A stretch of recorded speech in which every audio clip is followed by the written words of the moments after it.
very welcome to the ScaleX Insider podcast. I am delighted and thrilled to have you on the show today. Thank you, Brendan. Pleasure to be here. The pleasure is all mine. We were chatting off air. Our vision is to inspire, connect, and enable millions of ambitious leaders of small and medium-sized enterprises to scale with purpose. So, John, I open up the podcast with this question to all of my guests. What does scaling with purpose mean to you? Well, for me, it's a blend of imagination and values and creative problem solving, and also deep personal accountability to make something happen over a long period of time. Yeah, lovely. I really like that. Look, I want to start off by congratulating you on your wonderful new book, Leading in a Nonlinear World, a book which I have absolutely defaced at this stage. I really enjoy immersing myself in books. I'm really curious to understand, and please share with our listeners, why the title Leading in a Non-Linear World. Can you explain what that is? I think it'll resonate with most people that we are living in a world that's much more uncertain than it was several years ago. I think since 2016 with Brexit and Trump, and then the Ukraine war and the financial volatility, and now we've got ChatGPT and so on. More of the problems facing us as leaders are uncertain. They have a non-linear nature. Non-linear basically means that the problem and solution aren't on a direct line from A to B. The inputs and the outputs are not proportional. And as a result of that, we need a different way of thinking about the problems we face, and we need a new mindset to deal with that. Yeah, your work is focused on mindsets and the mindsets of leaders. And I get very, very excited when I have a guest on the show who speaks to the topic, to the world of mindsets. So just to share with you a little bit of context, why I get excited. There are 5.7 million small and medium-sized enterprises in the UK, and they contribute £2 trillion worth of revenue to the UK economy.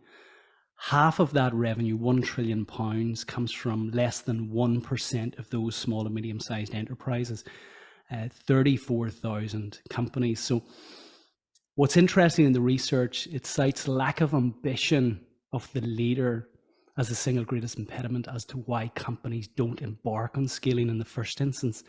So giving the topic of mindset, lack of ambition translates as a mindset, a lack of desire. So what I'd really love to do today, because you address this in your book, is how the listeners can build a mindset for scaling, if you're open to that.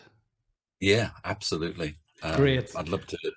Well, look, let's kick off with your definition of mindset, because I know you challenge the kind of conventional definition right at the outset of your book. So let's kick off with the definition as you see it. Yeah. So let's talk about what people usually mean by mindset. What they normally mean by mindset is one of two things, because most people, I've asked this question of thousands of people, so I've got a very strong view on it. They either mean some derivation of the dictionary definition, which is attitude, belief. And another way of putting it is, how does this person show up? But they don't actually just mean the dictionary definition in pure terms. They mean all sorts of other things, like this person's personality, their social affiliation, their motivation. So that's one category, which is kind of trying to pigeonhole somebody based on, who are they and what do they want in the situation. The other derivation, which is completely different, is about something outside of the person that they hold, a mental model or an idea. So you could have people with a Brexit mindset or a Cold War mindset or a project management mindset. It's to do with ideas as opposed to their inner world. And for me, where all of this started was about, 15 years ago, when one of my clients got fired by the CEO for having the wrong mindset. And that was about as much as they were given in terms of information. It was in a very difficult period of time. This person, incidentally, is now a CEO themselves of a quite large organization. Great. But that got me thinking, because the Silicon Valley mantra of mindset, based on the Carol Dweck work of growth and fixed mindsets in children and how they learn, that was really unsatisfying to me, because it basically didn't get to what people really meant by the word mindset. Well, when you really asked them, they went, well, it's how someone makes sense of the world. So I spent the last 15 years trying to work with scientists in lots of different fields, predominantly neuroscience and experimental psychology, to really understand how we make sense of the world. And that came really to a revision of thinking about what this word mindset should be, which is how we make sense of the world based on how we feel, think, and see. Because we don't make sense of the world just through thought processes and learning. We make sense of the world through our embodied experience, through the frames that we hold up to the world, and the assumptions that we can either see or not. So how we feel, think, and see is the experience of how we make sense of things. And when we understand that, remarkable opportunities to improve our ability to take on the biggest challenges in our life open up to us. So a lot of our listeners will be very familiar with Carol Dweck's work and will be familiar with the term growth and fixed. Are you suggesting, John, then, or how are you suggesting that the work of Carol Dweck is flawed? And aligned to that, do you still uphold that we can change our mindsets, that we're not born with a mindset as such? Oh, absolutely. So I don't think Carol Dweck's work is wrong. I think it's part of the journey to understand what a mindset was. And when in the lab, when Carol Dweck observed this phenomenon of children with their growth versus a fixed mindset, I mean, that was a phenomenal piece of insight, and also has a degree of rightness about it, because we all know children or people in our lives where you think, well, if only they would believe in themselves, or, so it has this rightness about it. The problem with this idea is it is only part of the picture of what a mindset is. So it's a mental idea, mental model of it, and the underlying assumption. So it's 2/3 of what I think a mindset actually are.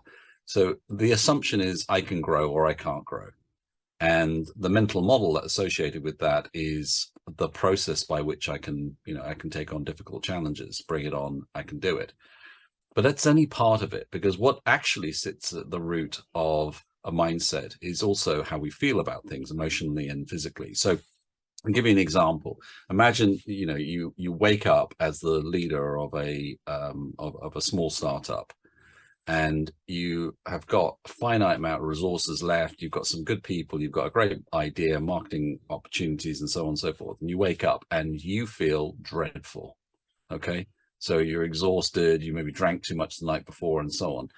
And you are highly motivated. You've got a vision for this business and so on, but you wake up and you pay no attention to the state of your body, your metabolism.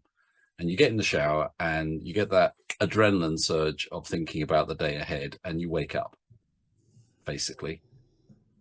At that moment, you start to frame all the challenges through the basis of not having sufficient resources. You're under-resourced. And so your mindset starts to become defensive. I don't want to talk to this person. I don't want to do this thing. I don't want to get in the car because it's going to be a dreadful journey. Everything comes from a negative, defensive position, simply because you've misinterpreted what that information is. It's not a negative emotion. It's just simply a negative physical state. And once you break that causal chain, you can start to think differently about how you feel about things. Because essentially, when we don't do that, we build a response, which is called resentment. We resent things we care about. We resent our children getting in the way of our work. We resent the fact that I haven't got time to think about this thing because people are crashing into my mind. But so when we understand that, we can start to do things about it. We can start to recognize that there's a whole body of research that shows us we don't have emotions like hardwired responses to external stimulus. We create emotions to make sense of the world. So when you feel under-resourced, you create negative emotions to make sense of what you're feeling. And then when you, without the self-awareness to know that's happening, you project it onto other people. This person isn't doing their job. This opportunity isn't going to work. So this is why a reevaluation of what we mean by mindset is so powerful, because when Carol Dweck's work was put out into the world, and one study that looked at 400,000 children doing this, and another they all found the same thing, which was that less than 15% of children benefited from the training. And even Carol Dweck has recognized it was a lot more complicated than we thought, because of all of the social and emotional pressures that sit around what creates a mindset.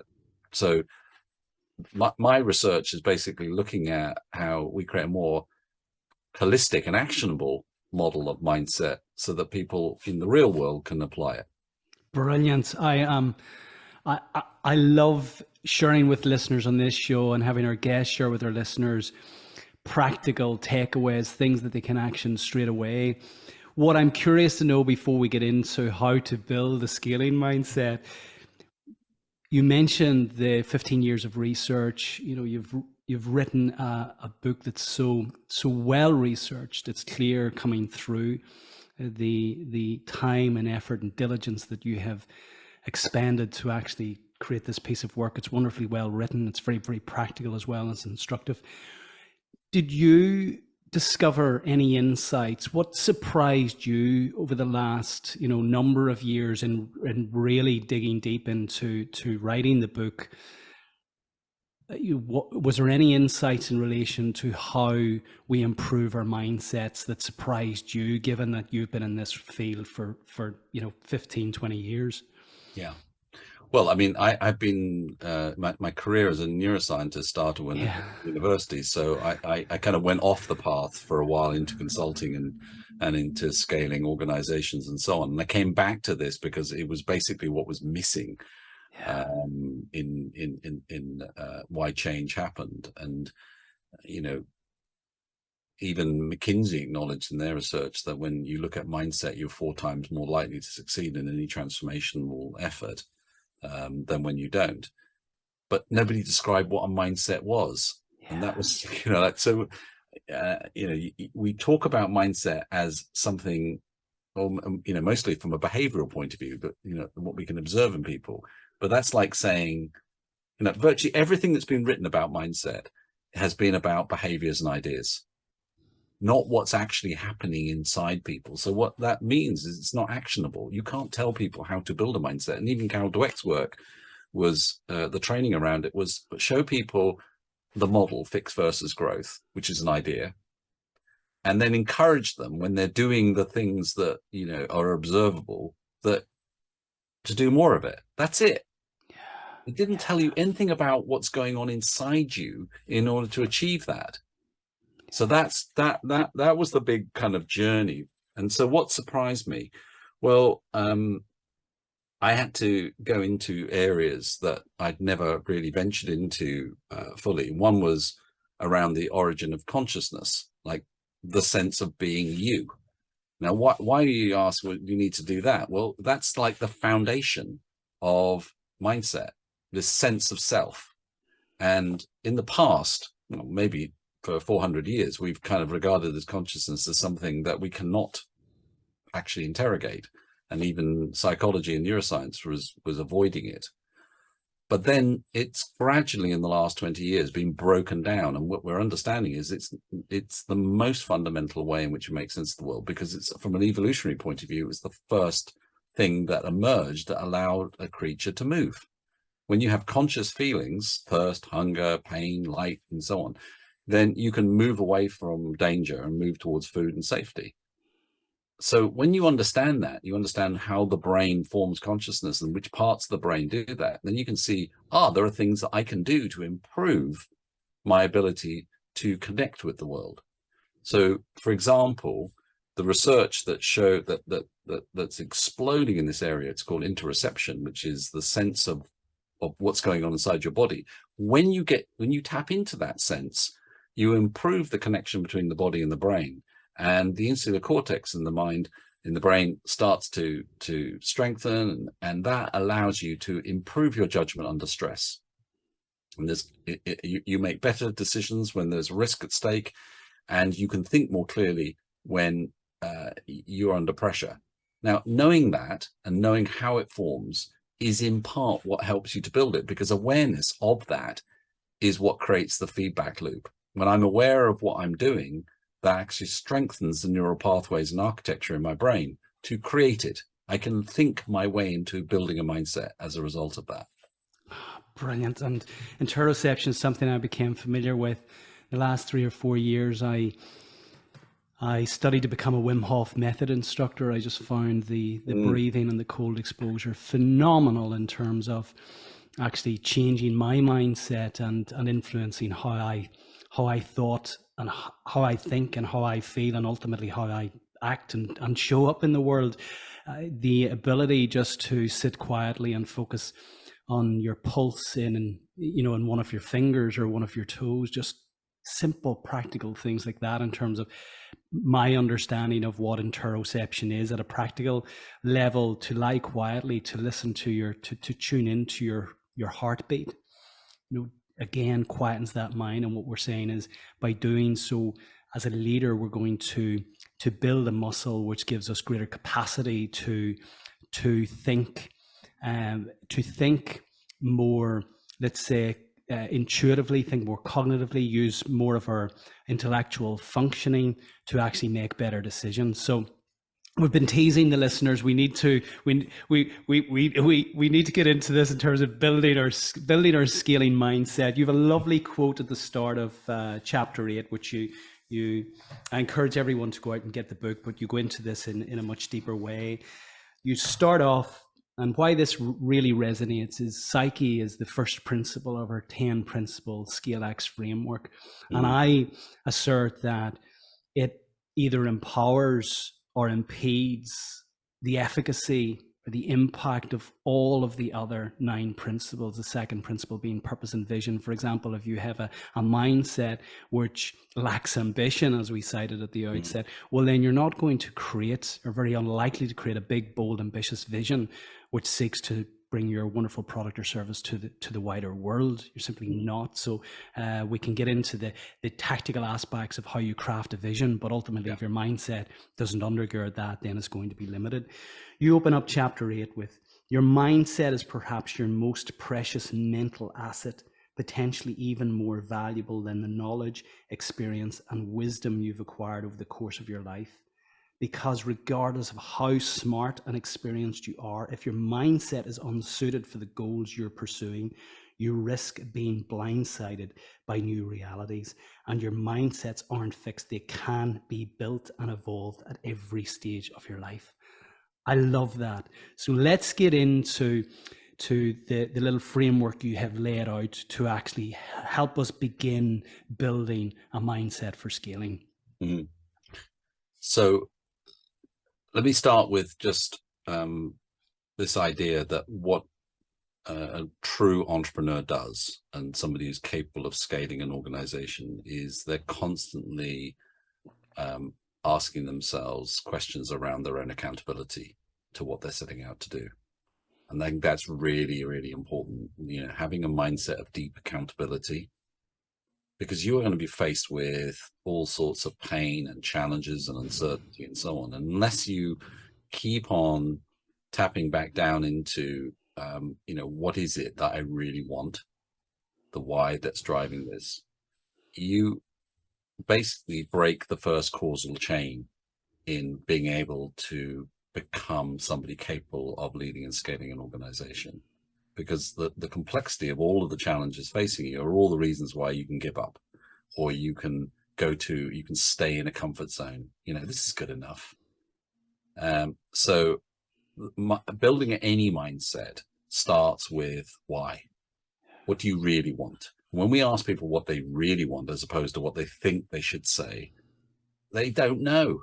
Yeah, I was going to ask you, can you share your experience of asking that question? Because I find when you do, you get this kind of rabbit caught in the headlights look. Very few people actually can answer that question with a level of detail. They can't, because and I mean, this is natural, is that our expectations of what we're here to do are often set by other people. They're set by, starting with our parents, and then our school teachers, and then our friends, and then people at work and our boss and so on. And so it's very easy to live a life where the expectation of others is what defines you. And it operates in lots of subtle ways. There was a piece of research showing that people's happiness was defined by the quality of their neighbor's house, on the outside of their house. And they walk outdoor and look outside the other. If their neighbor's house was less, attractive than theirs, they felt better about themselves. So, or they felt worse if they weren't. It was the other way around. So we have to start in anything in life by going, what do I really want? And the really is the key to that sentence. What do I really want in this? And to stay with that, to bottom it out, to test all the assumptions that sit with that why is not what most people do. What do you encourage people to do practically to actually get to the bottom of that question? Well, it's never an easy one, but there are a number of ways of interrogating it. And one thing that I think is useful is to go to the extreme future and look back and ask, what would my 80-year-old self, 90-year-old self say about this? What would they say about a life with no regret, a life where I fulfilled my potential, where I contributed to the world, where the legacy I left I'm proud of, where the relationships I had, where my skills and talents were utilized. And that form of envisaging or imagination is incredibly powerful, because you realize I have no idea what my 80-year-old self would say to me, or what they would want, because we tend to extrapolate from the past, moving backwards into the future, rather than facing the future, because nobody wants to think about dying. Nobody wants to think about, especially in our culture, we don't do that. But it's incredibly powerful to meet your 80 or 90-year-old self. When I started, it was 80-year-old. I think it's like but that's one way of doing it. The other is to make a distinction between what I want and what I think I want, and to make that like a list of all the things I think I want, and then ask, why do I want them? And interestingly, when I do this in coaching with people, a lot of the reasons why people lean into it, they go, well, that's what my 20-year-old self wanted, or thought they wanted. Like, why are you buying that Porsche? Why are you investing your time in this? Why do you want to do an MBA at 40, and so on? It's not because they want to do it. It's because they think other people want them to do it, or they think it's going to be successful in the eyes of other people. It's not being grounded from an inner motivation. It's an extrinsic one. Then I think listing out the assumptions about why you want it and testing those assumptions is really powerful, because our brain runs on assumptions the whole time. And if those assumptions are formulated by other people or situations, social or otherwise, then we aren't able to see truly into what we want. So picking up on your Wim Hof, I knew about that whole body of research probably 10 years ago about the benefits of cold water exposure. And I had people in my team going, oh, I'm doing it. John, when are you going to start doing it? And I would go, yeah. And so I knew about it. And the more I knew about it, the more it's easy to confuse knowing and doing. Yeah. And eventually, the thing that switched in my brain that created the why to do it was the research showing around amyloid plaques building up in your brain and creating dementia and Parkinson's and Alzheimer's and so on. And the why, my 90-year-old self said, like, you love being in your head, you love thinking, you love reading, you love learning. Do you want to spend 10, 15, 20, 30 years with a diminished capacity? I don't, says my 90-year-old self. I do. That is, like, that's not what you want. So the why for enduring 2 or 3 minutes of discomfort after with a cold shower at the end of a normal shower in the morning is the reason I sustain it. When that why, when I don't connect into it, so set my intent for 5 seconds, like literally, what does my 90-year-old self want? That allows me to do difficult things. And all entrepreneurs need to do difficult things. And so constant resetting around intent, that's the first stage of building a mindset. Yeah, I love that. And what we're saying here in terms of building a mindset for scaling is understanding what that wonderful future looks like, what your 80-year-old self would give you a high five for in terms of you have lived this life. Let's say our 100-year-old selves now, I cannot believe you shared with me you're approaching 60, and so you look like you're just midlife, John. I think it's a Zoom filter. It's a Zoom filter. That must be it. You're being very kind to yourself. I tell you, it's incredible. Please share with me after this what you're doing. But what we're saying here is that we should reverse engineer from that conversation we're having with our 100-year-old selves, that conversation which says we have lived a full life, we have lived a life of service, we have given our lives meaning, we can depart this world now without any regret. We have done everything that we would ever want to do, and we would share with our grandkids the recipe for, let's say, living that full life. So go to there and reverse engineer back to now, and give whatever we're doing now a sense of meaning. When I'm speaking with CEOs, with entrepreneurs, with founders, with leaders, they struggle with this concept of purpose. It's this kind of find my purpose. What if I don't find my purpose? And really what we're saying in this is that you can find your purpose in anything that you're doing. It's about giving meaning to what you're actually embarking upon, a meaning that resonates. And I love the example of the cold baths. You knew about the benefits, but until you actually give it a sense of meaning that resonated with you, that was the point in which you applied that knowledge. And I always quote a CEO that I coach. It said, knowledge isn't power, applied knowledge is power. If it was down to knowledge, we'd all be millionaires with six packs. So it's about applying that knowledge. So it's defining what we want, in the concept of creating that vision for the future and giving that vision true meaning, which is essentially the essence of purpose. What next, John? So what next is that being an entrepreneur scaling means embracing uncertainty. You are faced with hundreds of problems, big and small.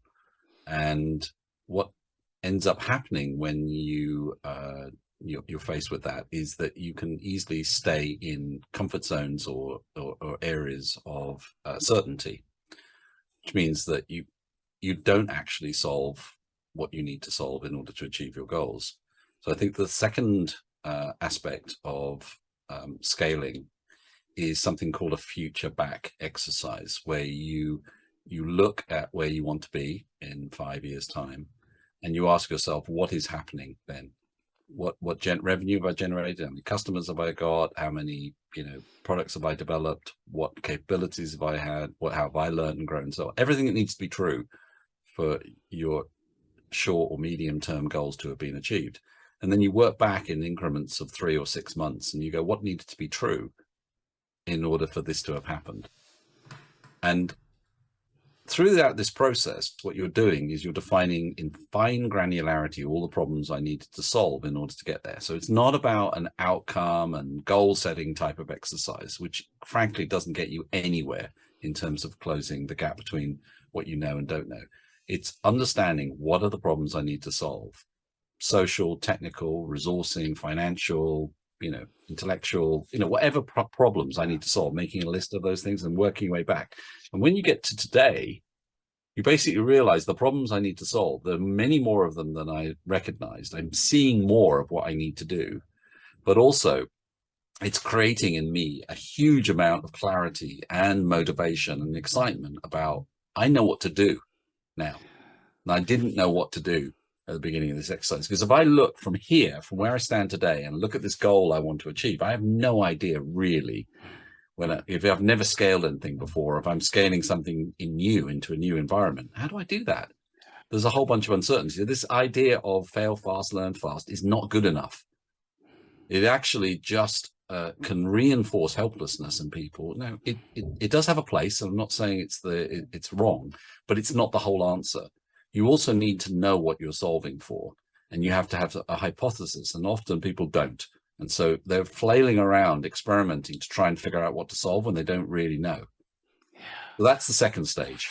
Yeah, previous guests have referred to this as conducting a pre-mortem rather than a post-mortem. So amplifying all of those potential obstacles between where you're at now and ultimately where you want to get to.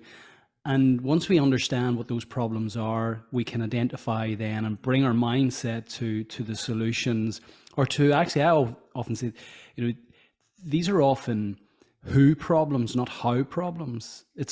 And what I find, and I'd be interested to get your view on this as well, that a reluctance of business leaders to scale is because they don't have all of the answers, so they just don't do anything. They stay where they're at. But when actually you start to think about who you could engage and inspire and motivate to help you with the how, all of a sudden you can become much more expansive in your thinking if you have that kind of level of humility to engage others and inspire others to support you. So I really like that. So it's identifying all of the obstacles along the way. So step 3 then. Yeah. So step 3 is that when you try to do things for the first time, when you try to solve problems in areas of high ambiguity or uncertainty, you will experience failure, frustration, uncertainty, doubt, anger, conflict, all that kind of stuff. And those negative emotions are a kind of pattern of why people fail, because they do one of two things. They either go into avoidance, or they go into some form of self-justification about blaming other people and other situations for why they can't do what they want to do.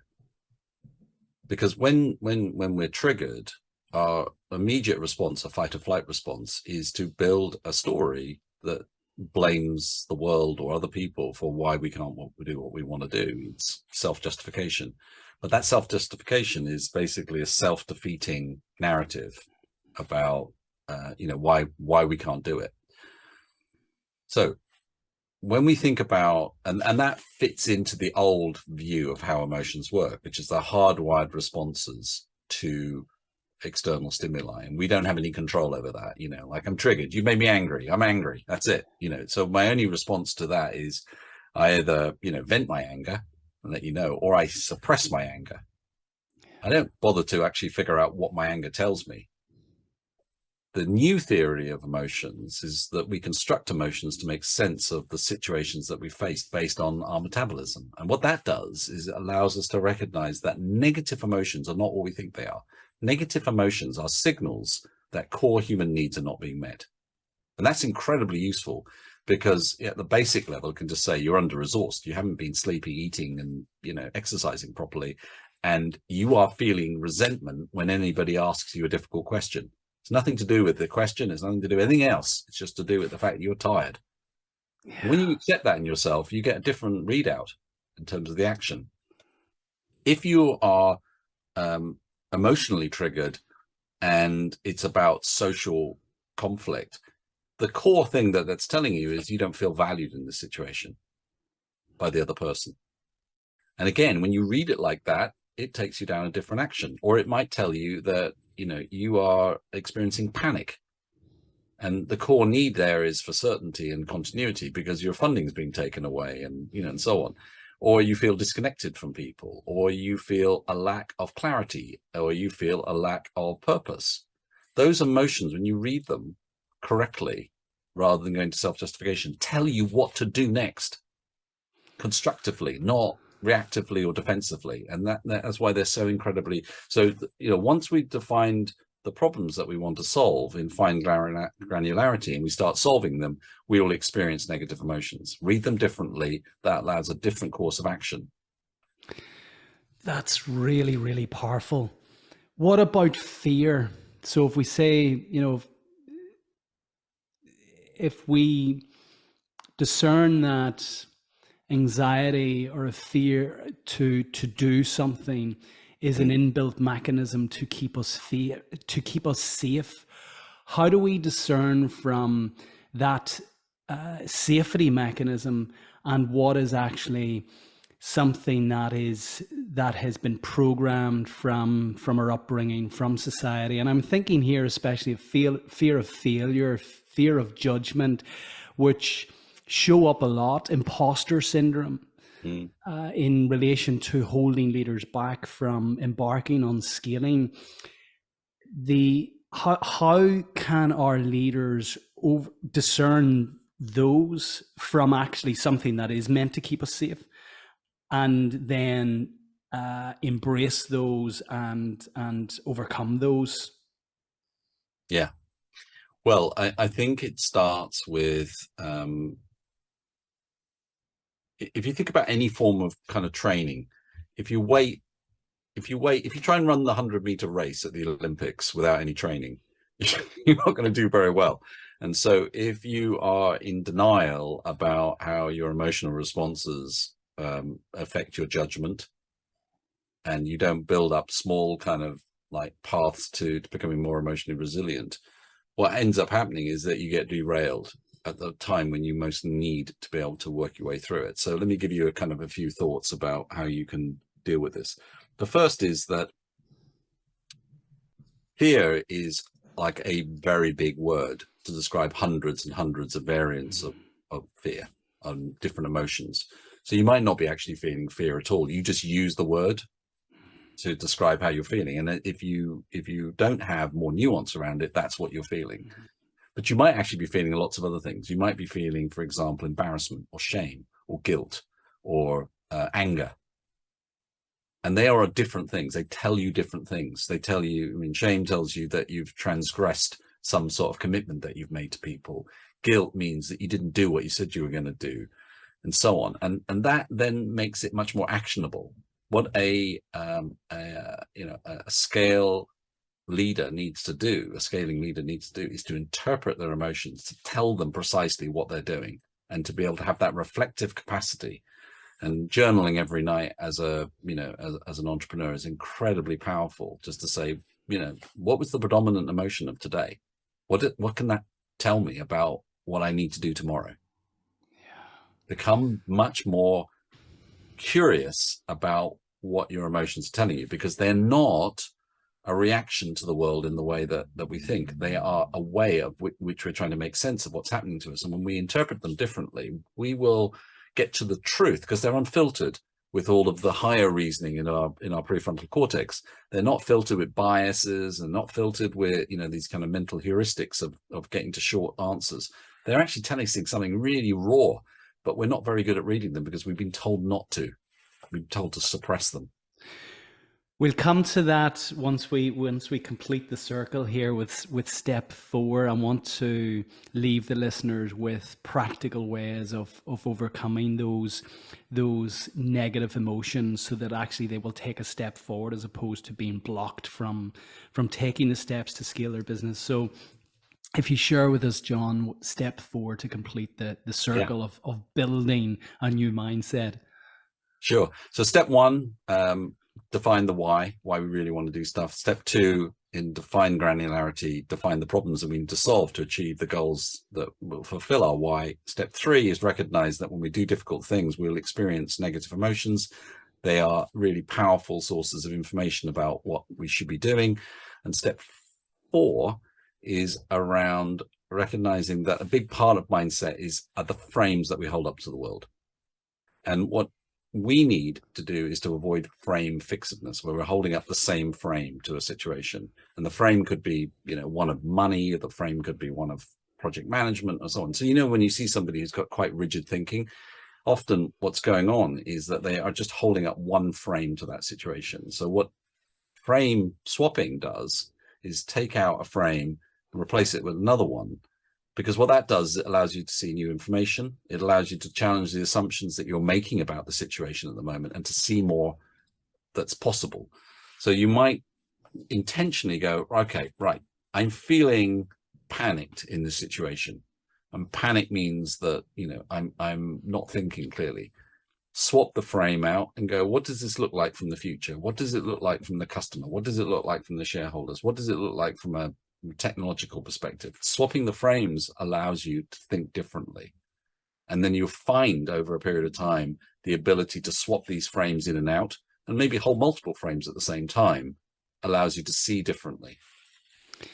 And this goes back to what you'd mentioned right at the outset. It's our ability to influence our consciousness. And I think of consciousness as awareness. And as a leader of a scaling organization or of any organization, awareness is key. It's to understand in the first instance that actually the frame by which we're viewing this situation is our frame, but it's not something that is fixed or right. It's just our frame, and that we can switch that frame at any point. So that's much easier said than done. So let's get into a kind of a prescription of what our leaders can do from the moment they leave this podcast. Actions that they can now take to heighten their level of awareness, to reduce the negative emotions which they'll experience, in which we couch as fear, and how we actually undergird what we do on a daily, weekly, monthly, quarterly basis to support our probability of achieving scale within our businesses. Yeah. So let's start from the ground up. And there are three kind of very fundamental neuroscience-based ways of thinking about how to build your mindset. And this sits like at the foundation of how to build a mindset as well. This is like strengthening the inner mechanisms of self-awareness that allow you to have a powerful and flexible mindset. So the first we've already kind of touched on, which is building interoceptive accuracy, the ability to connect into the body. And the reason why that's really important is because your body knows before your mind when you're making bad decisions. And the stronger you can build the connections between the body and the mind, the better you'll be at judgment. And this has been shown in neuroscience research, showing people doing these tests around making risk-based decisions, and people with high interoception make better decisions by a considerable factor over those that don't. And we're talking about the ability to do it, to have an advantage over other people in the sense of making better judgments faster. So that's the first thing. And interoception is brilliant in that anybody can build it. It's literally just about tapping into your body, and the things that you talked about, Brendan, earlier on, they're going to be done in seconds every day. It's literally closing your eyes and just paying attention to your body and going, what's going on? And just scanning your body and just paying attention to it. And of course, we might feel that we don't have time to do that, and that's a real kind of like clunky disconnect from thinking and action and so on. But doing it builds the path between the heart and the vagus nerve and the insular cortex and the brain in seconds. And if you do it over a course of 2 weeks every day for 3 or 4 minutes, you'll find that you've improved. You can measure this very easily, but you can improve that in a very short period of time. Your body and brain are very responsive to this form of interoception. And we've worked with many of the Olympic teams to adopt this approach to improve their judgment under pressure, and it has helped get gold medals. Yeah. Again, I go back to the Wim Hof research. Wim demonstrated in one of the research studies how he could increase the periaqueductal gray matter through interoceptive practices. Now, what does that mean for the listener? Essentially, you're accessing a bigger part of your brain capacity when you're actually making decisions around what you want in the future, and how potentially you might get there. What are the problems that are going to come in your way? So ultimately, as a leader, you want to be accessing the biggest, optimize the capacity of your brain at any point in time. What we're saying is the interoceptive practices help you to do that. So what else, John? So the next level up is this idea of what our emotions can show us. And the simple practice here is that most people only have 4 or 5 words to describe how they're feeling. Yeah. So if you ask anybody like, how you doing? They go, oh, I'm great. I'm wonderful. I'm tired. I'm busy. And, whatever. Or as we say in this part of the world, not too bad. Not too bad, which doesn't mean anything. Yeah. And it doesn't provide you with any kind of, sort of personal insight and so on. But actually, and again, this is, kind of countercultural as much as anything else. It's not necessarily counterintuitive, it's countercultural, which is we have been taught from children not to express emotions, not allow our emotions to be. Now, I'm not saying anybody should suddenly start weeping in front of people and, or being overly emotionally expressive. That's not what we're talking about here. The point is that when we don't know how we're feeling, we don't know what we're thinking, and we don't know, what assumptions we're making about things. So the simple action is to start building our emotional awareness and vocabulary. And one way of doing this is, like, very simply, is to start recognizing that we use the same words to describe what we're feeling. And you get your phone out, go into your photo library, and just look at 4 or 5 pictures of your family and ask, how does that make me feel? And see what words I describe. And you'll find that the words are very limited. Oh, that makes me feel happy or sad or, whatever.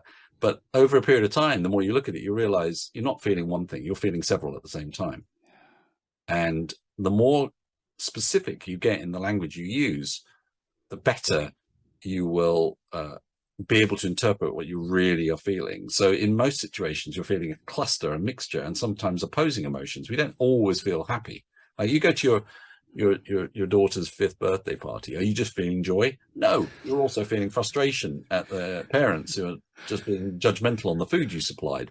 And you're also feeling tired because, this is exhausting, bending over all the time, picking up all the stuff that kids are dropping, and so you're feeling a mixture of things, and they're fluctuating.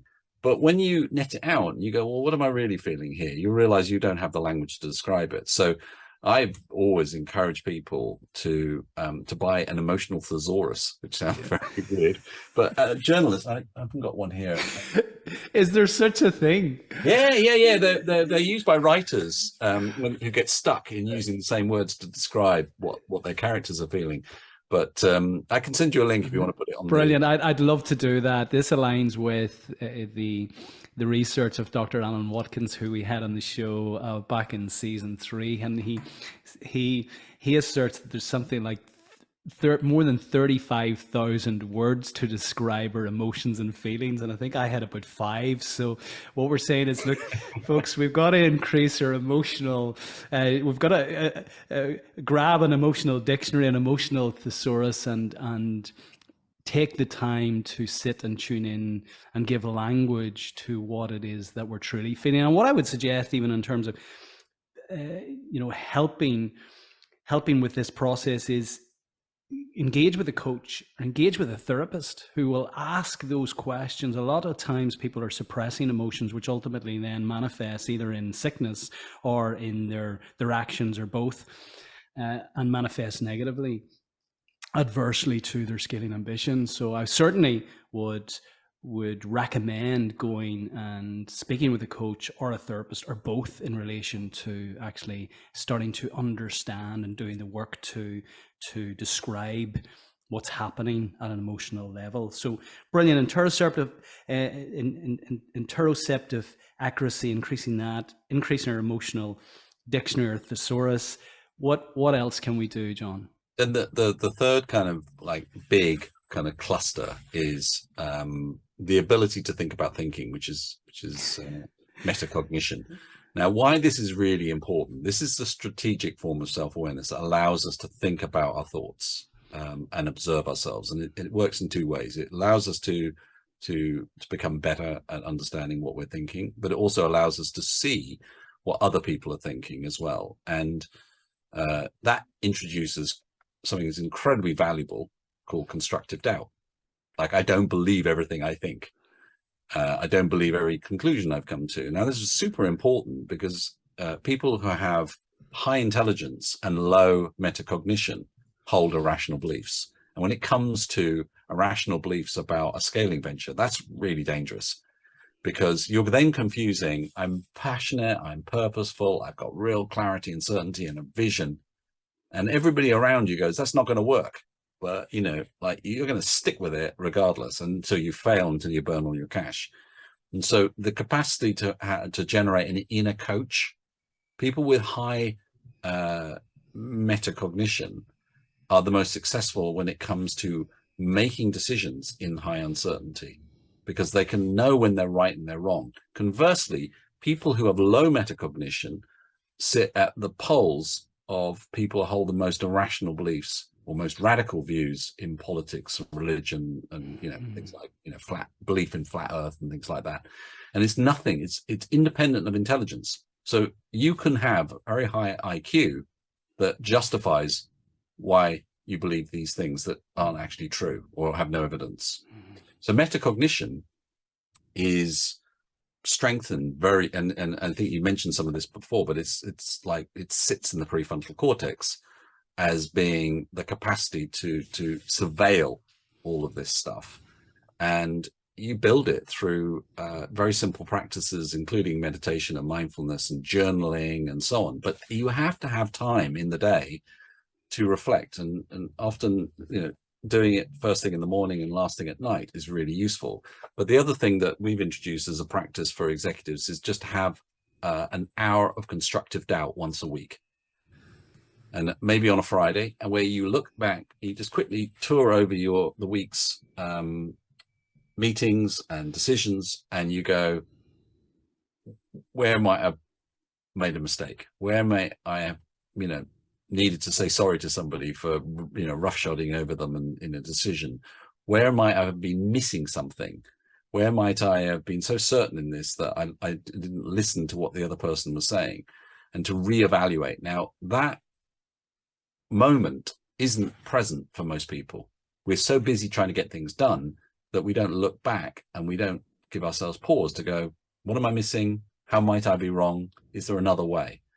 That opens up opportunities to see more, to solve more, and to find opportunities for improving our strategic awareness.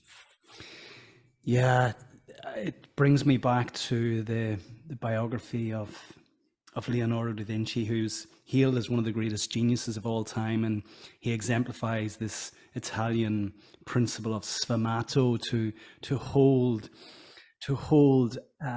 an opinion both, you know, at two opposite poles. Yeah. To be able to hold them equally and sit with that, I think, is what I'm hearing, John, is those what we would term level 5 leaders, or in Ryan Gottfredson's language, mindset 3 leaders. They have an ability to hold opposing views on the same decision. Yeah. And that, I think, is what we're saying here in terms of this constructive doubt, just to sit with that and to almost argue both cases. Yeah. And I suppose the thing about level 5 thinking and so on is the people who don't know how to do that or haven't done it, it seems impossibly a luxury of being able to hold those things in at the same time, to hold attention, because I need to get things done. Yeah.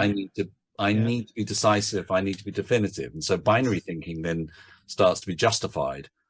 Whereas you watch most really amazing, you know, entrepreneurs and people who have scaled businesses, they constantly are just like doing this. They're moving backwards and forwards between opposing views on a topic.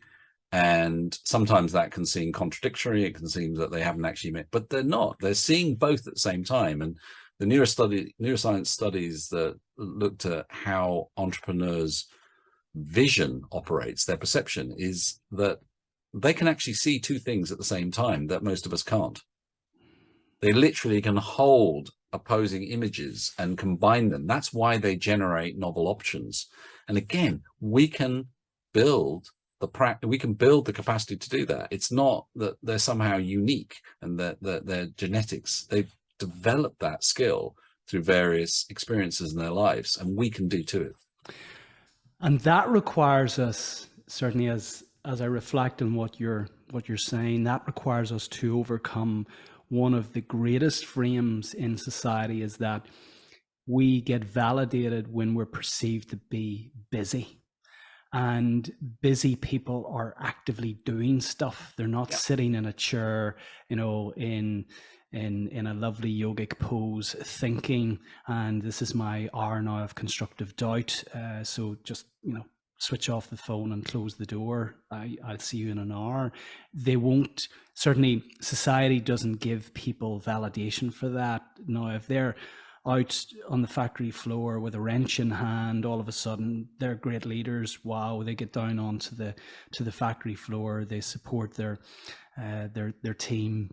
They're not afraid to do any work that others wouldn't want, that they wouldn't do themselves. They wouldn't ask of anybody to do anything which they wouldn't be willing to do themselves. So they're going to do it anyway. So that leaves less time to actually create this capacity to really think, and that then requires them to overcome a significant frame or obstacle to actually scaling the first instance, which is taking that time out to do the thinking. Well, the way to think about it is this: that the world is pushing us, the technologies that we've created us, to be wholly reactive, and this has always been true, that it's much easier to give into that and to conform with that kind of collective madness and experience. But the simplest definition of strategy is, how are we different? Yeah. If you want to establish differentiation, the only way in which you can do that is to be different. And one of the most powerful ways of being different is to be thinking when other people are reacting. Love that. Anything else? Well, we could spend hours on this, but in terms of kind of the buckets that we can put things into, anything else that our listeners should explore further in relation to creating a scaffolding of support for a new mindset? Well, I think trying to build some form of self-awareness is one of the things that I've learned when you're trying to change behaviors for yourself and for others, is that this habit building technique doesn't work. This idea of cue, routine, reward, it works for very simple behaviors, but it doesn't work for the thing that's complex. And even going to the gym is like 15, 20 behaviors, all of which can get derailed with one emotional thought crossing your mind. You set out to do all of this stuff, and then all of a sudden you thought about gym and sales, and you go, I can't do this, and you go home. So thinking about trying to make time in your day and your week to have various little forms of micro reflection about how I'm feeling, thinking, and seeing, and starting to recognize these patterns, that then gives you the general kind of infrastructure for achieving more of what you want out of life. So the starting point for me is the first thing in the morning, do this thing called a body scan, because it's incredibly powerful. When you wake up, you have the rawest form of consciousness, before you start feeling, before you start thinking, before you anything, tap into that. You could be anywhere. You don't even know you're at home. It lasts maybe 5 seconds. But if you use that and harness and stay in that state, and then just scan your body and go, how's my body doing? Just see what that strengthens a whole range of neural pathways and systems in your brain and body. That will set you up for a really good day, because what it means is you stop conflating what's going on inside your body with your emotional responses to things, and you can start to own it. That actually sets you in a completely different state. And I did that, and it's in the book, you've probably read it, for a long period of time, and it changed my life. It really did. And I've tried loads of things over the last 30 years in terms of self-improvement, and this one was like revelatory to me. Brilliant. Yeah, you've begun to answer my final question before we move into our close. To describe your morning routine and other routines or rituals or non-negotiable practices that are now embedded within your daily routine, your weekly, your monthly. So the body scan is one. What else is something that has completely changed your life, John? Well, I mean, this is going back quite some time, but like exercise was something I always found impossible in my life. I mean, I'm going back 20 years when, like in my 30s, I started to sort of, I had done a lot in my youth in terms of sport and exercise and so on. And then as my consulting career took off and I was doing a lot of traveling, I traded on, being fit until I wasn't. And the kids came along and, sort of like I got quite out of shape. And the recurring thought in my brain was, I'll do exercise, I'll go to the gym or do whatever I'm going to do after work. And it never happened. And so eventually I recognized that the only way in which I was going to exercise consistently over a period of time was to have a very, very specific routine and do it first thing in the morning. So after my body scan, I go into the gym, and I've got a home gym, and I have a very meticulous set of things I do that I can fit into the time. And that has kept me, in a pretty good shape over the last 20 years, regardless of travel and all the other things that are happening. And I,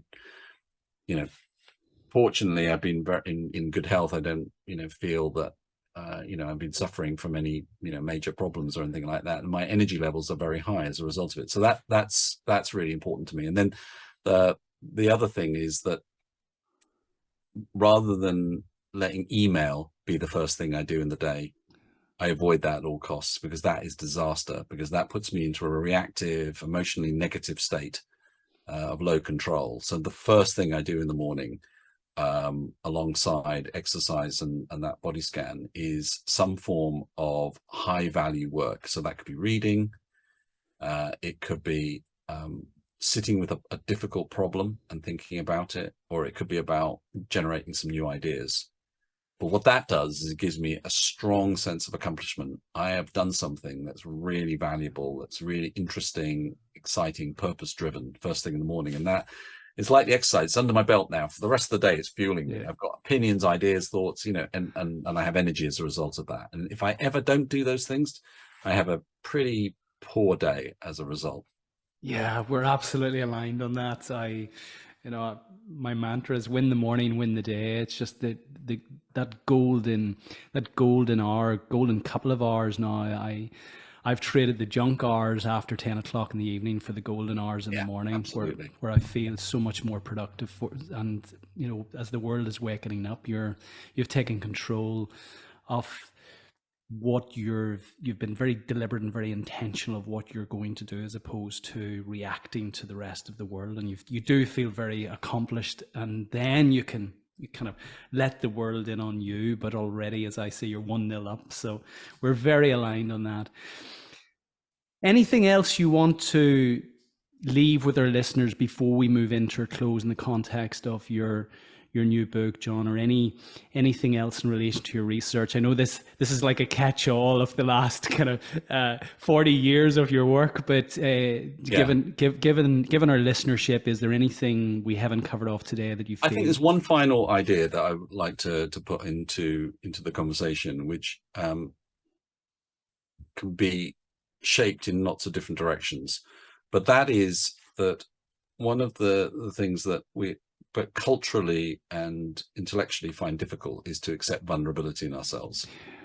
And why that's so important is that when you're doing difficult things, when you're working with people who are not like you, be it diversity inclusion issues, be it experimentation, be it dealing with aggressive financial backers, whatever it is, the one thing that is going on is that we're experiencing a powerful feeling of vulnerability. And that shows up into imposter syndrome, and it shows up in terms of backing off difficult decisions and so on. So if you think about what makes you feel vulnerable, your kids, your partner, your friends, people who are not like you, unforeseen circumstances happening, all of that stuff, which we've got different at the most basic level, how it affects your mindset is it makes you feel vulnerable. The more you acknowledge that, and come to terms with it, not in some sort of helpless way, but just like an acceptant way of, yeah, I'm feeling vulnerable at this moment. I think you get stronger because your strength is not about muscles and knowledge and all this kind of stuff. It's about embracing your vulnerability.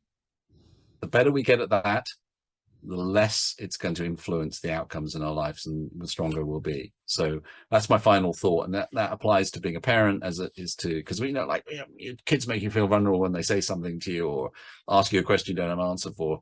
Just pause for it and let it be, because your initial response, if you act out of defensiveness around that, is going to be completely counterproductive, as it will be in every aspect of your life. If you accept the vulnerability, you can take a different path, and it's much, much more constructive. Hear, hear. And this comes up time and time again with those successful scaling leaders I've interviewed, and also authorities around leadership. And so you echo a very strong sentiment that's coming through from the guests that I interviewed, John. I love that. In closing, as you approach, a man who's approaching midlife, your 60th year, yeah, given that you're going to live a very, very long, healthy, fruitful life, you have already experienced so much. You've dealt with the world's best companies as we would perceive them. You have the background in science, you have a background in leadership, you have a background in scaling. Can you share with our listeners 3 timeless takeaways? Well, I think getting in touch with your body to prevent resentfulness dominating your life is really important. I think that what generates real breakthroughs is not ideas, but brilliant questions. Search for brilliant questions with the power to subvert the status quo, and give yourself a moment of constructive doubt every day and every week that will allow you to see more and solve more. Those are the 3 things. Get in touch with your body, ask brilliant questions, to search for brilliant questions, and embrace constructive doubt.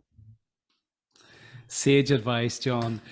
Tell me, what is next for you after writing this wonderful piece of work? What are you up to next? Well, our mission is to help leaders apply that thinking to solve their greatest challenges. So we're constantly working with clients to build specific mindsets to enable them to do that, and that's really exciting work. But we have a broader agenda, which is about our purpose to be a driving force of human evolution. And what we mean by that is we want to share this idea of mindset to future generations. And once we've monetized the research, we basically paid it back. We want to give it away to everybody for free.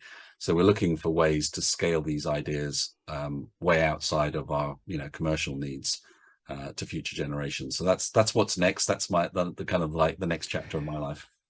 Wow. Well, I wish you all the very best with that. If people want to connect with you, which I've no doubt they will, to engage you in relation to building their own mindsets, how best to reach you, John? Well, you can catch me at John at weareoutside.com. Our website is We Are Outside. And I'm on Twitter on Mr. Jean Gomes. That's the only one I could get. Or LinkedIn. Brilliant. And of course, you host a wonderful podcast as well. So yeah, so the Evolving Leader is where we try and bring together some of the people that we've been working with and researchers and so on, but progressive ideas that challenge leaders to think differently about what leadership is. Brilliant. Well, look, I want to thank you sincerely for your time, your energy, and your wonderful wisdom today. I've really enjoyed having you on the show. Thanks, John. Thanks, Brendan. It's been an absolute pleasure. Thank you very much. Take care. Take care.